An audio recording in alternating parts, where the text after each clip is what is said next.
Selamat sore semuanya.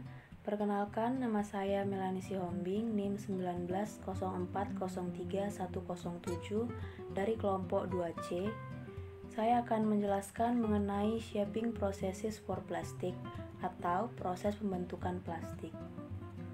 Pada penjelasan saya kali ini, proses pembentukan plastik yang akan saya bahas ada 5. Yang pertama, injection molding. Yang kedua, compression and transfer molding. Yang ketiga, blow molding and rotational molding. Yang keempat, thermoforming. Dan yang kelima, casting. Jadi proses yang pertama kali akan saya bahas adalah injection molding. Injection molding adalah proses di mana material dipanaskan sampai meleleh dan dipaksa mengalir di bawah tekanan tinggi ke dalam rongga cetakan di mana material tersebut akan akhirnya mengeras. Siklus produksi untuk injection molding ini sendiri biasa dalam kisaran 10-30 detik. Namun demikian, siklus 1 menit atau lebih juga tidak jarang terjadi. Injection molding banyak digunakan karena memungkinkan untuk menghasilkan berbagai bentuk yang kompleks dan rumit. Berikut saya tampilkan gambar dari mesin yang digunakan dalam injection molding. Di sudut kanan atas adalah mesin besar dalam proses injection molding dan di sudut kiri bawah adalah struktur dari mesin besar injection molding itu sendiri. Kita semua bisa lihat kerangka atau bagian-bagian dari mesin besar injection molding ini. Mesin injection molding terdiri dari 2 komponen utama. Yang pertama, unit injeksi plastik dan yang kedua, unit penjepit cetakan. Unit injeksi terdiri dari tong yang diumpankan dari salah satu ujungnya oleh hopper yang berisi pasokan material awal plastik. Di dalam tong terdapat sekrup yang operasinya melampaui sekrup pengekstrusi, yaitu selain memutar untuk mencampur dan memanaskan polimer, ia juga bertindak sebagai ram yang dengan cepat bergerak maju untuk menyuntikkan plastik cair ke dalam cetakan. Fungsi unit injeksi ini untuk melebur dan menghomogenkan polimer, lalu menyuntikkannya ke dalam rongga cetakan. Yang kedua, unit penjepit cetakan. Ia berkaitan dengan pengoperasian cetakan. Fungsinya untuk menahan kedua bagian cetakan agar sejajar satu sama lain, menjaga cetakan tetap tertutup selama injeksi, dan yang terakhir membuka dan menutup cetakan pada waktu yang tepat dalam siklus pencetakan. Selanjutnya, saya akan memberitahu mengenai jenis-jenis proses dalam injection molding. Jadi ada 5 jenis proses. Yang pertama, thermoplastic foam injection molding. Yang kedua, multi-injection molding process. Yang ketiga, sandwich molding. Yang keempat, injection molding of thermosets. Dan yang terakhir, reaction injection molding atau RIM. Saya akan menjelaskannya satu persatu. Yang pertama, thermoplastic foam injection molding. Thermoplastic foam memiliki berbagai pengaplikasian. Salah satunya disebut structural foam molding, yang melibatkan pencetakan bagian termoplastik yang memiliki kulit luar padat yang mengelilingi pusat material yang mengembang atau berbusa. Bagian itu sendiri memiliki rasio kekakuan terhadap berat dan tinggi. Bagian busa struktural dapat diproduksi dengan memasukkan gas ke dalam plastik cair di unit injeksi atau mencampur bahan penghasil gas dengan butiran awal. Dan yang kedua adalah multi-injection molding process. Polimer disuntikkan baik secara bersamaan atau berurutan dan mungkin ada lebih dari satu rongga cetakan yang terlibat. Beberapa proses tergabung dalam multi-proses ini. Semuanya dicirikan oleh 2 atau lebih unit injeksi. Jadi peralatan untuk multi-injection molding ini benar-benar mahal. Lalu yang ketiga adalah sandwich molding. Melibatkan injeksi 2 polimer terpisah, satu kulit luar bagian dan yang lainnya adalah inti bagian yang biasanya berupa busa polimer. Mulut pipa dirancang khusus mengontrol urutan aliran dari 2 polimer ke dalam cetakan. Urutan sudah dirancang sedemikian rupa agar polimer inti ini benar-benar dikelilingi oleh bahan kulit dalam rongga cetakan. Yang keempat, injection molding of thermosets. Mesin untuk thermoset injection molding ini mirip dengan yang digunakan untuk termoplastik tadi. Digunakan unit injeksi sekrup respirokal, tetapi panjang alatnya yang berbentuk semacam tong lebih pendek untuk menghindari pengeringan dan pemadatan polimer termoset yang belum layak. Suhu dalam tong biasanya relatif rendah, yaitu 125 derajat Celcius hingga 500 derajat Celcius atau 1200 derajat Fahrenheit sampai 2600 derajat Fahrenheit tergantung pada jenis polimernya. Yang terakhir adalah reaction injection molding atau RIM. Proses ini melibatkan pencampuran dua bahan cair yang sangat reaktif dengan menyuntikkan campuran ke dalam rongga cetakan di mana terjadi reaksi kimia yang mengarah ke pemadatan. Contoh bahan yang dapat digunakan dalam proses RIM ini adalah urea formaldehida, poliuretan untuk menghasilkan komponen otomotif yang besar.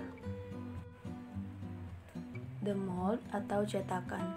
Cetakan yang digunakan dalam injection molding dirancang khusus untuk bagian tertentu yang akan diproduksi. Ketika proses produksi untuk bagian tertentu selesai, cetakan tersebut diganti dengan cetakan baru untuk bagian selanjutnya. Jadi, cetakan yang digunakan dalam proses ini ada dua, yaitu cetakan 2 plat dan cetakan 3 plat. Cetakan 2 plat terdiri dari dua bagian yang diikat ke dua plat unit penjepit mesin cetak. Saat unit penjepit dibuka, dua bagian cetakan terbuka. Ciri yang paling jelas dari cetakan ini adalah rongga yang biasanya dibentuk dengan menghilangkan logam dari permukaan dua bagian. Cetakan ini dapat berisi satu rongga atau beberapa rongga. Untuk cetakan 3 plat, susunan bagiannya sama seperti cetakan 2 plat, namun memiliki keuntungan yang pertama, aliran plastik yang mencair melalui celah dasar bagian, bukan di samping bagian, yang memungkinkan distribusi lelehan lebih merata agar tidak menciptakan kelemahan pada garis las. Keuntungan yang kedua, cetakan 3 plat memungkinkan pengoperasian mesin cetak yang lebih otomatis. Di balik keuntungan dari penggunaan proses injection molding ini itu sendiri, ada kecacatan produk yang dapat ditimbulkan dalam proses injection molding. Ada 4 jenis kecacatan. Yang pertama, short shots. Short shots adalah cetakan yang telah mengeras sebelum benar-benar mengisi rongga. Cacat ini dapat diakibatkan karena meningkatnya suhu atau tekanan. Juga dapat disebabkan oleh penggunaan mesin dengan kapasitas bidikan yang tidak mencukupi. Solusinya adalah menggunakan atau memerlukan mesin yang lebih besar. Jenis cacat yang kedua adalah flashing. Flashing terjadi ketika polimer meleleh disaring ke permukaan simpangan di antara plat cetakan. Penyebab dari cacat ini yang pertama, ventilasi dan jarak bebas pada cetakan terlalu besar.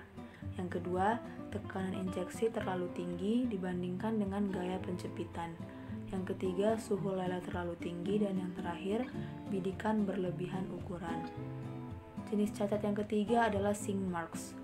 Cacat ini adalah cacat dengan bagian cetakan yang tebal. Sink marks terjadi ketika permukaan luar pada cetakan mengeras. Dapat diatasi dengan meningkatkan tekanan setelah injeksi. Solusi yang lebih baiknya adalah merancang bagian agar memiliki ketebalan yang seragam dan tidak menggunakan bagian yang lebih tipis. Jenis cacat yang terakhir adalah weld lines. Weld lines terjadi ketika lelehan polimer mengalir di sekitar inti atau sisi rongga cetakan yang bertemu dari arah yang berlawanan. Temperatur leleh yang lebih tinggi, tekanan injeksi yang lebih tinggi, saluran keluar alternatif pada bagian tersebut, dan ventilasi yang lebih baik adalah cara untuk mengatasi cacat ini. Selanjutnya kita masuk ke dalam proses yang kedua, yaitu compression and transfer molding. Jadi compression molding dan transfer molding ini berbeda. Jadi saya akan menjelaskannya satu persatu. Yang pertama, compression molding adalah proses pencetakan yang sudah lama dan banyak digunakan untuk plastik thermosetting. Aplikasinya mencakup fonograf termoplastik untuk plastik thermoset. Terdiri dari Yang pertama, memasukkan senyawa cetakan dalam jumlah yang tepat ke bagian bawah cetakan yang dipanaskan.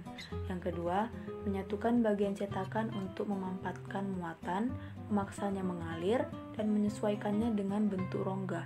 Yang ketiga, memanaskan muatan dengan cetakan panas untuk mempolimerisasi dan menyembuhkan bahan menjadi bagian yang mengeras. Dan yang terakhir, membuka dua bagian cetakan dan mengeluarkan bagian tersebut dari rongga. Compression molding dapat diklasifikasikan menjadi 3 jenis. Yang pertama, cetakan tangan, itu digunakan untuk uji coba. Yang kedua, jenis semi otomatis, di mana mesin cetak mengikuti siklus terprogram tetapi operator secara manual memuat dan membongkar mesin cetak. Dan jenis yang ketiga, otomatis, di mana ia beroperasi di bawah siklus otomatis penuh, termasuk bongkar muatnya juga otomatis. Bahan utama yang biasa digunakan dalam proses compression molding adalah fenolat, melamin, urea formaldehida, epoksis, uretans, dan elastomer. Keuntungan dari penggunaan proses compression molding ini yaitu cetakannya yang lebih sederhana, lebih murah, memerlukan perawatan yang rendah, lebih sedikit memo, dan tegangan sisa yang rendah di bagian yang dicetak sehingga mendukung proses ini untuk membuat bagian yang tipis dan rata. Namun di balik keuntungannya itu, compression molding ini memiliki kerugian, yaitu waktu siklusnya lebih lama dan karena itu tingkat produksi lebih rendah daripada injection molding. Ini di bagian kanan adalah gambar dari mesin yang digunakan dalam compression molding. Selanjutnya adalah transfer molding. Dalam proses transfer molding ini, muatan termosetting dimasukkan ke dalam ruang tepat di depan rongga cetakan di mana ia dipanaskan. Tekanan kemudian diterapkan untuk memaksa polimer yang dilunakkan untuk mengalir ke dalam cetakan yang dipanaskan di mana pengawetan terjadi. Ada dua varian proses dalam transfer molding. Yang pertama, pot transfer molding, di mana muatan disuntikkan dari pot melalui saluran vertikal ke dalam rongga, dan planger transfer molding, di mana muatan diinjeksikan dengan menggunakan planger dari tempatnya dipanaskan melalui saluran lateral ke dalam rongga cetakan. Walaupun tadi saya katakan compression molding dan transfer molding berbeda, namun kedua proses ini berkaitan erat karena digunakan pada jenis polimer yang sama, yaitu termoset dan elastomer. Kita juga bisa melihat sendiri kemiripan antara transfer molding dan dengan injection molding, yaitu dengan cara dipanaskan sebelumnya di ruang terpisah sebelum kemudian disuntikkan ke dalam cetakan. Namun, transfer molding mampu mencetak bentuk bagian yang lebih rumit daripada compression molding, tetapi tidak serumit injection molding. Transfer molding juga cocok untuk mencetakkan dengan sisipan, di mana sisipan logam atau keramik ditempatkan ke dalam rongga sebelum injeksi. Yang ketiga, proses blow molding and rotational molding. Di sini juga blow molding dan rotational molding ini berbeda, jadi saya akan menjelaskannya secara terpisah. Yang pertama, blow molding. Blow molding adalah proses pencetakan di mana tekanan udara digunakan untuk mengembangkan plastik lunak ke dalam rongga cetakan. Ini adalah proses yang penting untuk membuat komponen plastik dengan dinding tipis seperti botol dan wadah-wadah lain yang serupa dengan botol. Karena banyak dari barang-barang ini digunakan untuk minuman konsumen untuk pasar massal, produksi blow molding ini biasanya diatur untuk jumlah yang sangat tinggi. Teknologi ini diciptakan untuk pasaran botol sekali pakai dan juga diciptakan yang dapat didaur ulang. Blow molding dilakukan dengan dua langkah. Yang pertama, pembuatan tabung awal dari plastik cair yang disebut parison. Yang kedua, pemompaan tabung ke bentuk akhir yang diinginkan, yaitu pembentukan parison dilakukan dengan salah satu dari dua proses. Yang pertama, ekstruksi blow molding dan injeksi blow molding. Saya akan menjelaskan apa itu ekstruksi blow molding dan apa itu injeksi blow molding. Ekstruksi blow molding Prosesnya diatur sebagai operasi produksi yang sangat tinggi untuk pembuatan botol plastik. Urutannya otomatis dan biasanya terintegrasi seperti pengisian dan pelabelan botol. Biasanya wadah yang di-blow menjadi kaku dan kekakuan tergantung pada ketebalan dinding dibandingkan dengan faktor-faktor lainnya. Nah, kalau injeksi molding ini sendiri, perbedaannya dengan ekstruksi hanya di awal dicetak. Proses injection blow molding memiliki tingkat produksi yang lebih rendah, sehingga proses ini kurang banyak digunakan. Injection blow molding bertujuan untuk meregangkan plastik lunak dan menciptakan tekanan polimer yang lebih disukai daripada ekstrusi blow molding. Struktur yang dihasilkan lebih kaku dengan transparansi yang lebih tinggi dan ketahanan benturan yang lebih baik. Bahan yang digunakan dalam blow molding ini sendiri yaitu polyethylene, adalah polimer yang paling umum digunakan, khususnya polyethylene dengan kepadatan tinggi dan berat molekul tinggi.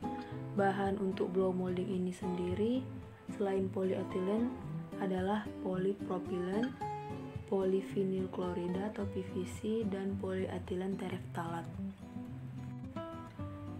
Selanjutnya kita akan membahas mengenai rotational molding. Rotational molding menggunakan gravitasi dalam cetakannya yang berputar untuk mencapai bentuk berongga. Juga sering disebut rotomolding. Ini adalah alternatif dari blow molding untuk membuat bentuk berlubang yang besar, digunakan terutama untuk polimer termoplastik. Rotomolding cenderung mengarah pada bentuk eksternal yang lebih kompleks, bagian yang lebih besar, dan jumlah produksi yang lebih rendah. Proses dari rotational molding ini memiliki langkah-langkah. Yang pertama, sejumlah bubuk polimer yang telah ditentukan sebelumnya dimasukkan ke dalam rongga cetakan terpisah. Selanjutnya, cetakan kemudian dipanaskan dan secara bersamaan diputar pada dua sumbu tegak lurus. Sambil tetap berputar, cetakan didinginkan agar plastiknya mengeras. Dan yang terakhir, cetakan dibuka dan bagiannya dibongkar. Kecepatan putaran yang digunakan dalam proses tersebut relatif lambat. Rotational molding memiliki stasiun kerja tidak hanya satu, yaitu ada 3 stasiun kerja. Yang pertama adalah tempat untuk bongkar muat, di mana bagian yang sudah jadi diturunkan dari cetakan dan bahan untuk bagian berikutnya dimasukkan ke dalam rongga. Stasiun kerja kedua terdiri dari ruang pemanas tempat konveksi udara panas memanaskan cetakan sambil diputar secara bersamaan. Suhu dalam stasiun kerja yang kedua ini sekitar 3750 derajat Celcius atau 7000 derajat Fahrenheit. Stasiun kerja ketiga adalah tempat untuk mendinginkan cetakan menggunakan udara dingin atau semprotan air, di mana untuk mendinginkan dan memperkuat cetakan plastik di dalamnya. Proses yang keempat adalah thermoforming. Thermoforming adalah proses di mana lembaran termoplastik datar dipanaskan dan dideformasi menjadi bentuk yang diinginkan. Proses ini banyak digunakan dalam pengemasan produk konsumen untuk membuat barang-barang besar seperti bak mandi atau pelapis pintu internal untuk lemari es. Thermoforming terdiri dari 2 langkah utama, yaitu pemanasan dan pembentukan. Pemanasan biasanya dilakukan dengan pemanas listrik radiasi yang terletak di satu atau kedua sisi lembaran plastik. Sedangkan untuk pembentukan dapat diklasifikasikan menjadi 3 kategori dasar. Yang pertama, thermoforming vakum, di mana tekanan negatif digunakan untuk menarik lembaran yang sudah dipanaskan ke dalam rongga cetakan. Yang kedua, thermoforming tekanan, yaitu pembentukan yang melibatkan tekanan positif untuk memaksa plastik yang dipanaskan masuk ke dalam rongga cetakan. Yang ketiga, thermoforming mekanis, menggunakan cetakan positif dan negatif yang cocok dan disatukan untuk melawan panas lembaran plastik dipaksa untuk mendapatkan bentuk akhir. Kita masuk pada proses yang terakhir, yaitu casting. Dalam pembentukan polimer, casting atau pengecoran melibatkan penuangan resin cair ke dalam cetakan menggunakan gravitasi isi rongga dan membiarkan polimer mengeras, baik pada saat termoplastik maupun termoset dicetak. Pengubahan resin cair menjadi termoplastik yang mengeras dapat dilakukan dengan beberapa cara, yang meliputi: pertama, memanaskan resin termoplastik ke keadaan yang sangat cair agar mudah menuangkan dan mengisi rongga cetakan, kemudian membiarkannya mendingin dan mengeras dalam cetakan. Yang kedua, menggunakan prapolimer dengan berat molekul rendah atau monomer dan polimerisasi itu dalam cetakan untuk membentuk termoplastik dengan berat molekul tinggi. Dan yang terakhir, menuangkan piastisol atau suspensi cairan dari partikel halus dari resin termoplastik seperti PVC dalam plasticizer ke dalam cetakan yang dipanaskan sehingga meleleh dan mengeras.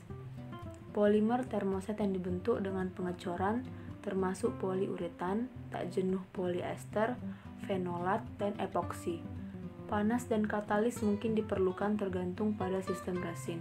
Reaksinya pasti cukup lambat untuk memungkinkan penuangan cetakan selesai. Demikianlah penjelasan singkat mengenai beberapa proses yang biasanya digunakan dalam pembentukan plastik. Semoga apa yang saya jelaskan dapat berguna dan menambah pengetahuan untuk kita semua. Saya mohon maaf jika ada kesalahan dalam pengucapan. Lebih kurangnya saya ucapkan terima kasih.